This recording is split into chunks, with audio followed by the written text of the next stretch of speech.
Dari Bumi Karangputih Indarung Padang, 103.4 Classy FM, this is the actual radio. Assalamualaikum warahmatullahi wabarakatuh, Classy People. Kembali lagi dalam program Kata KJ, yang pasti saya nggak sendirian, saya Andhayani bersama dengan Khairul Jasmi yang sudah standby di sana. Pak KJ, kita berjauhan, tapi jauh di mata, dekat di hati ya. Pakai mikrofon dong Pak. Nah, itu dia Anda, jauh di mata, jauh di hati. Jangan sampai jauh di mata dekat di hati ya. Yeah. Kita nyaman banget, asik banget tempatnya di lounge-nya Hotel Grand Zuri, Classy People. Dan untuk 1 jam ke depan kita akan bareng-bareng ngobrol di sini bareng sama Pak KJ. Pak KJ, kabarnya sehat di tengah pandemi ini? Sehat karena saya bekerja dari rumah 2 bulan. Terus keluar di swab. Terus sekarang alhamdulillah. Alhamdulillah negatif ya. Pak KJ, kita udah ada tamu nih bertiga di sini. Saya paling cantik di sini, ya kan? Lagi-lagi ya. Karena tamu kita semuanya laki-laki. Ada Valdo Maldini sebagai bakal calon gubernur Sumatera Barat 2020 Pilkada 2020. Kemudian ada Pak Dr. Asrinaldi, beliau adalah akademisi juga Pak KJ dari FISIP UNAN, sekaligus juga foundernya Spektrum Politika. Kemudian ada Komisioner KPU Sumbar ya Pak KJ, ada Bang Nova Indra. Bapak-bapak, abang-abang, kabar baik semua ya? Alhamdulillah kabar baik. Kita juga live di Instagramnya Classy FM, Classy People, dan juga nanti akan tayang di YouTube channelnya Classy FM. Dan boleh nggak Pak tayang juga di channel Pak KJ? Nah itu yang mau saya bilang. Ini kan Kata KJ, saya lupa mengumumkan bahwa saya juga ada Instagram Kata KJ. Kemudian juga ada apa namanya tuh YouTube channel. YouTube channel. Sudah berapa subscribernya? 10 juta subscriber ya? 10 juta kurang sedikit. Kurang sedikit. Ya. Oke. Pak KJ, kita akan ngobrol tentang judul pertemuan kita kali ini adalah siapa pantas jadi sumber 1. Wah, sudah deh langsung aja saya serahkan. Baik. Untuk ini pemirsa, ke Pak KJ. Pendengar Classy FM dimanapun Anda berada, saya Khairul Jasmi kembali lagi. Ini akan membahas soal pilkada di tengah pandemi. Corona menerjang, politik menerjang pula. Mana yang mau didahulukan? Nah, ini adalah agenda rutin sebenarnya, memilih gubernur. Masalahnya adalah apakah gubernur ketika telah dipilih Desember 2020 sama dengan gubernur sebelumnya? Kerjanya apakah sama, tantangannya apakah sama, biayanya apakah sama, penerimaan rakyat apakah sama. Nah untuk itu, pertama saya minta dulu orang yang akan jadi gubernur. Menang atau tidak itu soal lain. Soal persepsi dia terhadap kondisi hari ini. Kita minta kepada saudara Valdo, orang hebat lulusan London dan Universitas Indonesia ini. Silakan Valdo. Ya, terima kasih Pak KJ, Pak Sinaldi, Pak In, Uni Anda, dan Classy FM, dan Kata KJ YouTube channel. Jangan lupa di subscribe biar dapat iklan dan dapat ads Pak KJ. Terus karena, ini ya, lonceng-loncengnya klik diklik subscribe, ya. Lonceng, jadi ada notifikasi ketika Pak KJ berpidato kebudayaan. Jadi memang betul Pak Pres, jadi ketika kita berbicara kondisi sekarang, Corona, saya juga penikmat Kata KJ gitu. Ya, saya nonton, saya subscribe, loncengnya saya nyalain. Memang ada hal yang menarik ketika Pak KJ bilang semuanya diriset dari nol karena Covid. Ya, mungkin teknik berkampanye sebelum pandemi dengan kondisi setelah pandemi bisa jadi berbeda. Orang-orang yang sudah muncul disapu habis oleh pandemi, dan juga mungkin teknik kita menyampaikan visi misi program itu disapu lagi karena pandemi. Jadi kami merasa, termasuk kami pribadi Pak Presiden, kami termasuk orang yang beruntung karena pandemi. Karena awalnya ketika ingin maju sebagai calon gubernur, umur kurang 1 hari. Iya kan, umur kurang 1 hari sudah dibawa ke MK, ditolak oleh MK, udah tenggelam pula di pesisir selatan sebagai bakal calon bupati. Ternyata pandemi, pilkada diundur, tes gitu kan. Nah, kita kalau bicara tentang konsistensi, kalau konsisten ya balik ke tujuan awal dong. Iya. Ya, itulah pemilihan gubernur. Nah, kami melihat selama pengalaman kami turun di kondisi pandemi seperti sekarang, dibandingkan kampanye sebelum pandemi, kita tidak bisa lagi mengumpulkan orang secara masif. Ya, Ya, benar. karena kita punya tantangan menjalankan protokol kesehatan. Walaupun peraturan dari KPU juga belum final sepertinya, atau mungkin sudah final, kita juga melihat bahwa ada perubahan lah dari teknik berkampanye dibanding sebelumnya. Memang betul kita alhamdulillah memanfaatkan media sosial, Facebook, terutama karena banyak mayoritas pengguna Facebook. Selanjutnya kita juga lebih banyak tidak berkampanye secara masif dalam artian brutal, karena domainnya hari ini menurut kami bukan hanya kuantitas tapi kualitas kampanye, karena mungkin masyarakat hari ini cukup antipati dengan kondisi sekarang, perekonomian sulit, diajak ngomong pemilihan bupati atau gubernur. Ada yang tertarik tapi bisa jadi tidak terlalu banyak yang suka, karena masalah hari ini yang di depan mata bukan siapa gubernur, tapi cash yang lagi kosong, tidak dapat gaji sejak bulan Februari atau gaji dipotong, menjadi korban PHK ketika COVID. Dan inilah yang menurut kami yang sedang kami coba tawarkan ke masyarakat Sumatera Barat, bahwa kondisi kita ini tidak lagi nol, tapi minus. Ya, perekonomian kita itu tidak lagi di kondisi seperti sebelum pandemi. Walaupun kita tahu sebelum pandemi kita tuh nggak happy-happy juga. Nah, pandemi makin memperparah ini. Tapi kami percaya Pak Presiden, Uni Anda dan kawan-kawan Klasi FM, dalam setiap krisis ada kesempatan. Dalam setiap masalah pasti ada lubang yang bisa kita ambil untuk bangkit kembali. Nah, menurut kami di dalam hal ini kami percaya siapapun yang akan maju pasti memikirkan hal ini. Namun tawaran siapa yang paling realistis, yang paling masuk akal dalam jangka waktu 5 tahun mulai dari minus, ini bukan hal yang gampang diterima publik yang berbekal bualan belaka gitu loh. Publik perlu tahu gitu, calon gubernur ini tawarannya apa. Budget kita 7 triliun, ya kan. Perekonomian kita nasional aja ambruk 2,5%. Bagaimana daerah? Ya, nah ini yang menjadi masalah yang seharusnya diselesaikan. Dikemukakan ke depan. Betul. Ya, bukan Jadi cuma politik itu pandangan Valdo yang membaca dengan kacamata intelektual dan politiknya. Sebelum ke Pak KPU saya ini, saya mampir dulu ke Pak Dokter. Bagaimana analisa Pak Dokter, bukan dokter ya, Pak Dokter, tentang situasi politik pilkada di dalam pandemi ini? Baik, makasih Pres. Assalamualaikum warahmatullahi wabarakatuh. Pendengar Klesi, Bung Valdo, Bung In, Pres KJ yang saya hormati. Memang ini menarik ya. Situasi pandemi COVID-19 ini adalah situasi yang memang tidak diinginkan dalam konteks apapun ya. Nah, sekarang kita kaitkan dengan konteks politik. Dengan kondisi pandemi COVID-19 ini, apakah ada perubahan dari segi perilaku masyarakat, dari segi tatanan nilai yang mereka yakini, dari segi sikap yang akan mereka buat? Saya pikir itu memang jelas gitu. Karena kita tahu dengan isu atau dengan konsep tentang new normal, adaptasi kehidupan baru, itu kan mengubah perilaku. Nah, kita tahu bahwa aktivitas politik jelas aktivitas yang melibatkan massa yang banyak. Nah, kebiasaan kita selama ini memang mengumpulkan massa. Karena pola kampanye, kemudian pola pemilihan, kemudian interaksi antara pemilih dengan peserta, dengan partai politik dan seterusnya, itu juga menghadirkan sosok-sosok yang memang langsung gitu. Nah, persoalan sekarang ketika pandemi COVID-19 tentu ini menjadi persoalan, Pres. Menurut saya persoalannya adalah orang mestinya dalam konteks demokrasi ini kan menyadari bahwa aktivitas mereka itu dilalui dengan rasa aman, rasa nyaman gitu.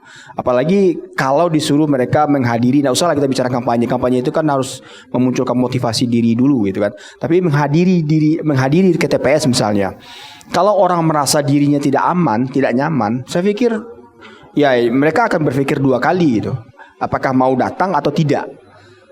Jangankan kita misalnya dalam kondisi antri untuk memenuhi kebutuhan sehari-hari misalnya. Orang akan berpikir juga, ya ini harus membuat saya selamat lah untuk bisa mendapatkan sesuatu dari antri ini. Nah, sekarang persoalannya mencoblos. Orang sering bertanya, apa yang saya dapatkan dalam coblosan itu? Kalau saya misalnya sakit, kemudian saya coblos orang, ya untuk apa saya pergi gitu. Nah, pikiran seperti itu memang harus dihilangkan dulu gitu. Artinya apa? KPU tentunya Bung In misalnya harus bisa meyakinkan bahwa ini akan aman, ini akan nyaman, dan kita akan sehat. Kalau seandainya tidak ada ancaman tentang kesehatan lah, baru saya yakin partisipasinya akan maksimal ya.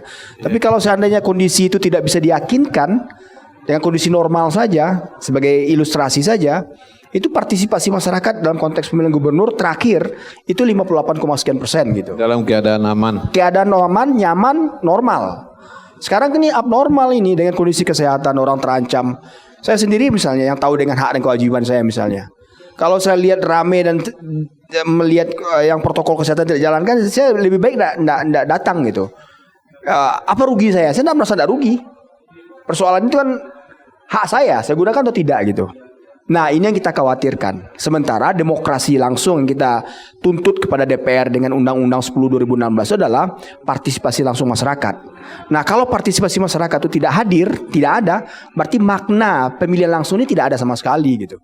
Lebih baik diserahkan ke DPRD. Karena kita menuntut dengan Perpu 1 2014 dikembalikan lagi keluar perpunya Presiden waktu itu SBY, diserahkan supaya pemilihan langsung terlaksanakan, itu karena kondisi seperti itu. Tapi faktanya ketika pemilihan langsung itu ditawarkan, masyarakat tidak datang. Jadi makna bahwa pemilu langsung itu adalah keinginan masyarakat itu tidak nampak lagi gitu. Nah, ini mungkin yang perlu jadi perhatian Presiden. Itu dari Pak Asrinaldi. Pak In, bagaimana KPU melihat atau bagaimana persiapan KPU dalam helat demokrasi ini? Ya, makasih Pres. Assalamualaikum warahmatullahi wabarakatuh. Ini pilkada rasa COVID-19 ini, Pres. Pilkada rasa dibumbui. Jadi kalau teknis penyelenggaraan pemilu tidak ada yang berbeda dari pilkada sebelumnya, tetap sama. Tapi kemudian ada protokol kesehatan di situ. Pakai masker, cuci tangan, ukur suhu tubuh, kemudian jaga jarak. Itu saja yang ditambah di situ. Nah, ini apakah berpengaruh terkait dengan penyelenggaraan? Jawaban saya iya. Karena di tahapan yang sedang kita lakukan misalnya VERFAK, misalnya verifikasi faktual calon perseorangan yang sedang berlangsung kemarin untuk tahap pertama yang sudah diplenokan, kemudian hari ini batas terakhir nih perbaikan oleh calon perseorangan sampai jam 12 nanti. Kemudian pemutakhiran data pemilih juga kita lakukan sampai tanggal 13 Agustus. Pengaruhnya ada, petugas kita diusir. Petugas kita nggak diterima diusir gimana? Jadi begini, jadi ketika petugas kita sampai di rumah itu, dibilangnya, ini data apa lagi nih? Kemarin saya sudah didata, tapi bantuan COVID nggak datang-datang juga, kira-kira begitu. Okay, ya kan? Okay. Efeknya seperti itu. Sampai dia ngusir, kemudian juga nggak mau lihat identitasnya. Nah, kemudian ketika verifikator datang ke rumahnya, memverfak bukti dukungan calon perseorangan juga nggak mau dia lihat karena dianggapnya ini bantuan sosial yang kemarin. Bantuan sosial yang COVID kapan juga lagi data ke data. Nah, data ke data mah bantuan udah dibor aja data ke data ya kira-kira begitu. Jadi ini tentu menyulitkan kita banyak itu kasus seperti itu. Ya di beberapa daerah ada. Daerah ada yang saya temukan langsung itu di Kabupaten Sijunjung, kemudian di Tanah Datar, kemudian di 50 kota saya temukan juga, di Agam juga saya temukan juga, yang saya ikut monitoring ke lapangan. Nah ini berpengaruh terkait dengan pertama tentu tahapan tentu mungkin mestinya selesai hari ini, tahu-taunya besok misalnya kan. Kemudian kualitas daripada VERFAK itu sendiri atau pemutakhiran data pemilih itu sendiri. Jadi ini kita temukan hal-hal seperti itu di lapangan. Nah, kemudian selanjutnya berpengaruh juga tidak kepada penyelenggaraan pemilu, iya, rasa aman tadi.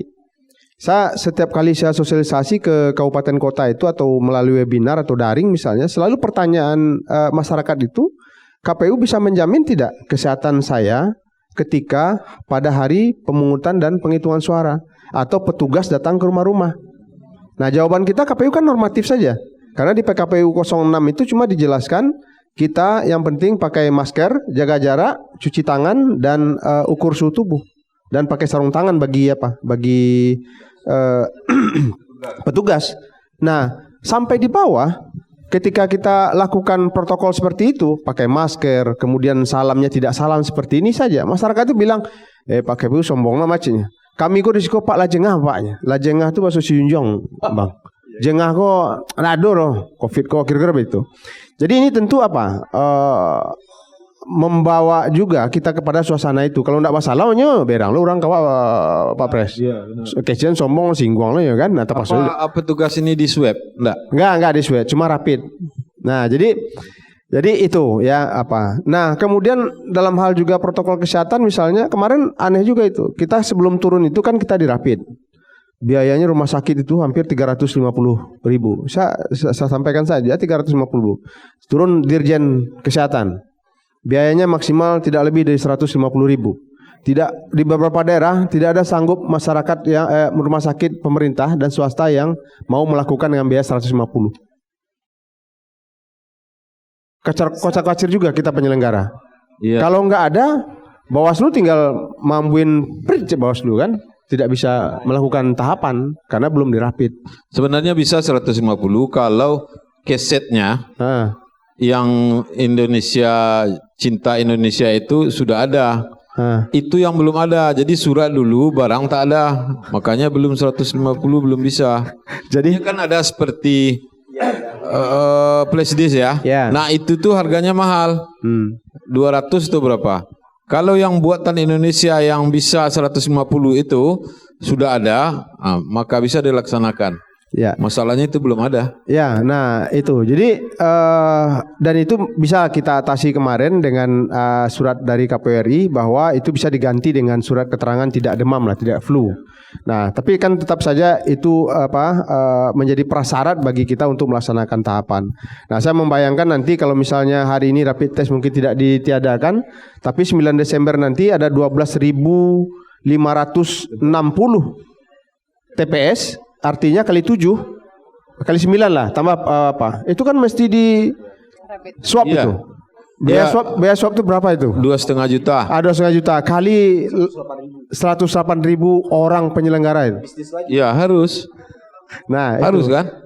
Nah itu biaya itu. Jadi kalau dari anggaran pilkada yang kita usulkan ke Pemprov, pemerintah provinsi itu dari 131 itu tidak terganggu. Tidak terganggu. Artinya biaya yang untuk COVID ini itu ditanggung APBN yang 4, sekian triliun itu. Mungkin kira-kira itu mungkin dulu Pres. Oke Pak Nova Indra dari KPU Sumatera Barat. Sekarang saya kembali ke Valdo. Begini Valdo, ini kan orang mau pesta. Tidak ada makan siang yang gratis. Itu diciptakan ungkapan itu tidak main-main.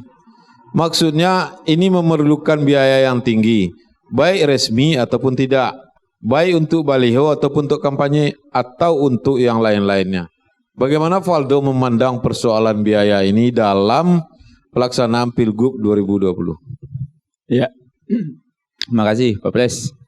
Jadi memang dari awal salah satu keresahan kami terjun langsung ke dunia politik adalah terkait pendanaan politik. Karena kita tahu bahwa biaya untuk seseorang menjadi politisi itu tidak murah, ya. Sehingga mungkin salah satu alasan utama menurut kami kenapa anak-anak muda itu khawatir masuk dunia politik. Cash in-nya tidak jelas, isinya kalau laporan keuangan tuh negatif semua, merah, ya kan? Sementara kalau kita lihat menjadi seorang gubernur, ya, anggaran yang dipegang 7 triliun. Gajinya bisa kita bilang di bawah gaji para CEO atau bahkan direktur beberapa perusahaan besar. Walaupun anggarannya besar. Di bawah komisaris. Bahkan di bawah komisaris. Pak Gaji juga tentu tahu. Gitu. Jadi ini kan bisa kita bilang salah satu hal yang membuat kita khawatir. Belum lagi kalau kita berbicara, Pak Dokter bisa tambahkan atau tahu nanti teknik pemilu misalnya. Nah jadi memang betul Pak Pres, kami punya keresahan itu. Namun untuk mengubah ini tidak mudah. Ya, suka tidak suka berada di luar bukan pilihan yang baik. Nah, itulah alasan utama kami untuk membuat lapangan ini setara dengan masuk ke dalamnya, ikut bertarung di dalamnya dan coba ubah dari dalam. Nah, namun persoalan kemudian, saya entah kenapa menganggap COVID ini sebuah blessing. Menganggap ini sebuah hikmah gitu. Ketika kos politik kita itu bisa dibilang besar karena ya teknik yang tidak partisipatif tapi lebih ke bukan partisipasi publik sebenarnya, tapi lebih banyak ke dorongan dan pemaksaan agar orang berkumpul dikasih baju yang sama, habis itu hore-hore di setiap kandidat dia datang. Ya, mobilisasi, ya. Nah, ini yang kita coba, dan kami melihat COVID ini membuat banyak hal yang rasa-rasanya akan terjadi di masa depan, tapi bisa datang lebih cepat. Karena ketika COVID, orang bisa jadi tidak peduli lagi dengan baliho yang di jalan karena orang tidak keluar. Ya kan? Tapi kita bisa main di media sosial dengan biaya yang lebih murah. Iya. Ya kan? Dan lebih terukur, lebih tepat. Saya pengen tembakin sawah lunto, udah ada toolsnya. Dan mungkin return of advertisement-nya lebih besar dibanding return of advertisement-nya baliho. Iya. Ya kan? Yang orang cuma lihat cuma 5 detik dan habis itu siapa namanya, ulang lagi, baru ingat gitu kan. Nah, jadi Pak Pres, kami termasuk kandidat yang sekali lagi ingin bersyukur dan kami meyakini sekali teknik yang kami gunakan, ya kami yakin bahwa membawa cerita, membawa visi yang jelas, dan kalau boleh saya juga berbicara gitu, kami memang kandidat yang tidak memiliki pengalaman memerintah.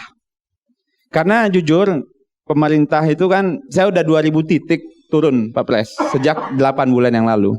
Saya bisa bilang tidak ada satupun orang Minang ini yang bisa saya perintah. Tidak mungkin. Tidak mungkin Pak Pres. Walaupun saya jadi gubernur, tidak mungkin saya merintah Pak Pres. Karena orang Minang ini kalau angku kayu ada tidak meminta. Angku cadi ada tidak bertanya. Ya. Tapi kami lebih ingin menjadi orang-orang yang mengurus masyarakat Sumatera Barat. Governance itu kan artinya tata kelola. Government kenapa artinya memerintah? Pemerintah. Ini ada lost in translation Pak Pres. Jadi kami hadir sebagai narasi, bukan orang yang ingin memerintah, tetapi ingin mengurus Sumatera Barat. Itu aja yang kami ceritain terus lewat media sosial. Mantap. Nah, jadi kalau pengen diperintah, pilih aja yang lain. Tapi kalau pengen diurus, ya pilih kita. Oh iya, ini masuk nih orang. Pemerintah itu merupakan bahasa yang diwariskan dari zaman kolonial. Kolonial Pak Pres ya. Baiklah, Pak Dokter. Pak Pres. Pak Pres, sebelum ke Pak Dokter kita break dulu ya sebentar ya. Kita minum dulu sebentar ya. Dan kita akan kembali lagi ke Pak Dokter Asrinaldi. Kemudian saya juga mau nanya tentang angka partisipasi target. Nih KPU ditargetin berapa persen nih? Ada koreksi nggak dari KPU RI? Jangan-jangan karena pandemi kan. Tapi nanti kita akan kembali lagi setelah yang berikut ini.